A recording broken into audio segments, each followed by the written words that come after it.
Ayan, good morning po sa lahat mga kalangga.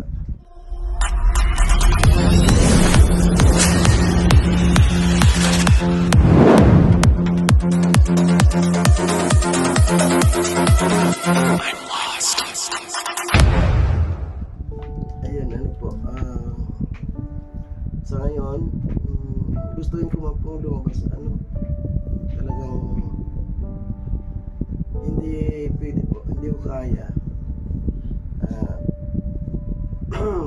Talagang tinabaan tayo kasi grabe po talaga yung ulan, grabe yung ulan na napasok po tayo. Akala ko hindi ako tatablan, yung pala tatablan din. Ngayon po, nakakuha lang tayo muna, pahinga muna tayo at siguro po ngayon hindi muna ako ngayong araw, hindi muna po ako lalabas ngayon, papagaling na muna po ako kasi yung sa araw-araw po na pagtulong natin ay hindi yun matatapos, kaya ngayon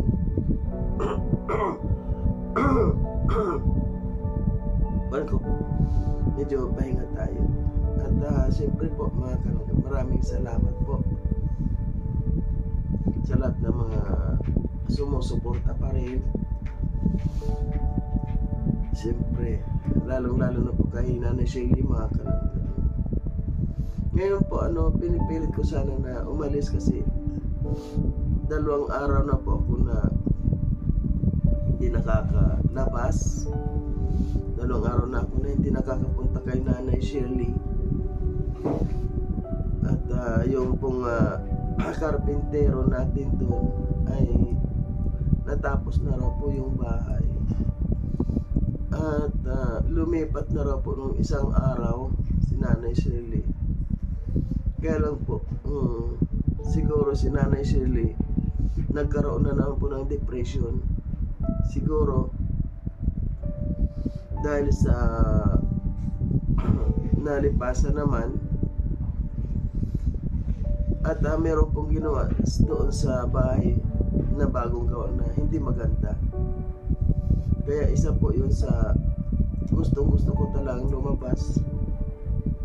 Kaya lang si Amor po hindi talaga ako pinapayagan dahil unang-una po napakalayo noon. At una, sabi nga nung karpintero, kinunab daw po nila, pinalipat na muna doon sa bagong bahay. Hindi pa po yun na double wall, Tita Pretty. Hindi pa po yun na double wall. Kaya nga, hindi pa po ako nakakapunta doon at hindi pa alam nung karpintero. Ito po yung kuwan ko ngayon. Ito yung problema ko ngayon na baka kung ano gawin ni Nanay Shirley dun sa bahay niya. Kasi yung hardplex daw na po yun yung dingding ay binutas daw. Dati raw maliit, tapos ngayon pinalaki daw. Kaya isa po yun sa kuwan na talaga po nag-aalala. At kung ako lang po talaga pipilitin ko na pumunta doon, kaya lang si Amor hindi niya pa po pinayagan dahil maraming araw po na pwede naman tayong pumunta doon kung magaling lang tayo. Ikaw ang magsalita ka dito. Kasi po pipilitin po niyang pupunta doon, may sakit nga po siya.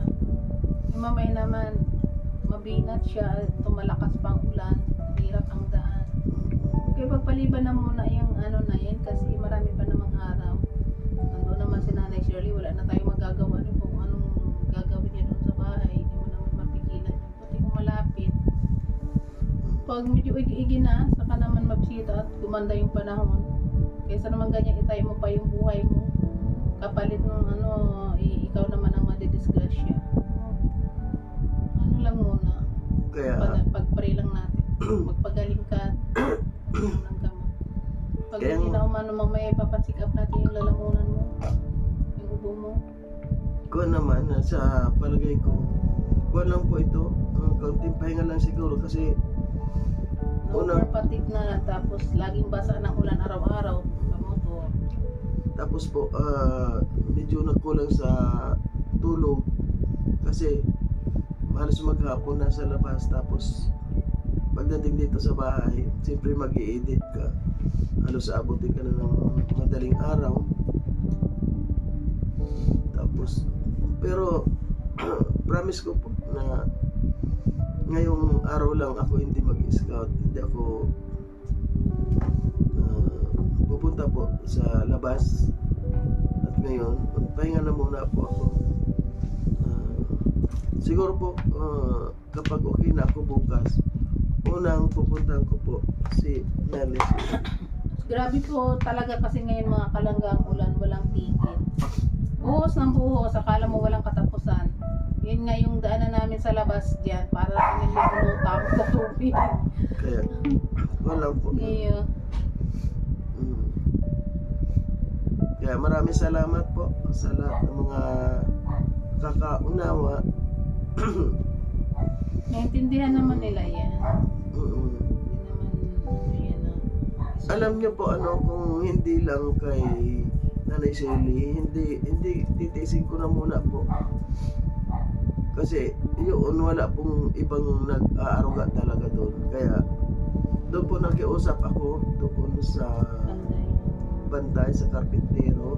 Bigyan na muna niyang pagkain. Napaki Bisita. kuha na lang po ng pagkain. Kasi po hindi nila alam kung paano ulihin yung loob ni Nanay Shelly. Sa akin kasi nakukuha ko kung ano yung ugali ni Nanay Shelly. Kailangan sa kanya mahabang pasensya, mahabang pag-unawa. Kaya Yung iba kasi daw pinapatulan pa, tapos parang inaano pa. Parang bababa na nga, inaano pa rin. Tingin nila talagang gano'n. pero kung malapit lang po yun mga kalangga, siguro pipilitin ko mapuntahan. Kaya lang pagpunta po doon, matulin ka sa motor, magmamotor ka lang tapos matulin ka, more than 1 hour po yun papunta doon, bundok pa. Kung nakita nyo po yung naghatid kami ng yung mga hard deflex doon, yung yero niya, kung nakita nyo yung bundok na yun po ang araw-araw na pinupuntahan ko. Kaya hindi po basta-basta yung pagpunta kay Nanay Shelly. Sa palagay ko po, naunawaan naman ninyo ako.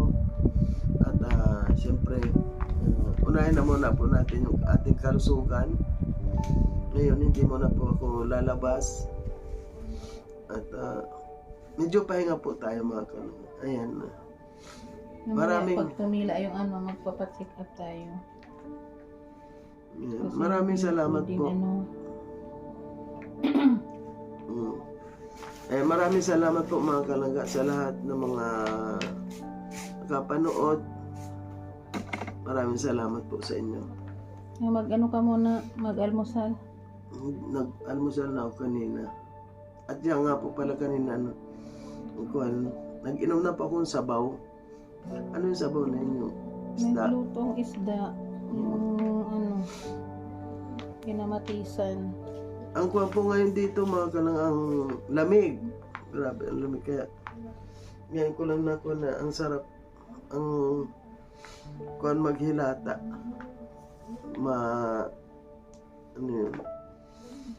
Sarap sa katawan na. Masarap sa katawan, nakaka-relax Relax ka nga, din. may sakit naman. Kung wala kang sakit, ayaw mo namang magpahinga. Pero okay lang yun. So maraming salamat po mga kalangga sa lahat ng mga pangunawa. At abangan nyo po. Ito ay sipon lang ito mga kalangga. Na, Sipon. Yung sakit na nga ng yung lalamunan mo, baka may tonsil ka na. Ayun, takot na akong umubo, kasi pag umubo ako, parang matatanggal ang lalamunan ko. Grabe, ang sakit. Iba, pero, Tapos lagnat ka pa magdamag.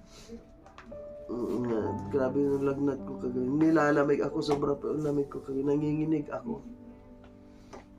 Nasobran ako ng kwan. Ano ba naman araw-araw basa ka kaya naipon na yung lamig sa katawan. Okay po, maraming salamat mga kalangga at siyempre sa Rosel Community, sa lahat ng mga sumusuporta. Maraming pong salamat sa inyong lahat na walang sawa na nanonood sa aking mga videos at sa lahat ng mga live. Ayun, ngayon nga po, hindi pa ako nakapag-live. Titinan ko po mamaya. Susubukan ko po. Siyempre, mga kalanggan, kailangan pa rin po na meron Live tayo lang yun. meron tayong Ganda, mai-update. short live lang. Okay, thank you po. Abangan nyo na lang po kapag nag-live ako, mga. Thank you, bye-bye.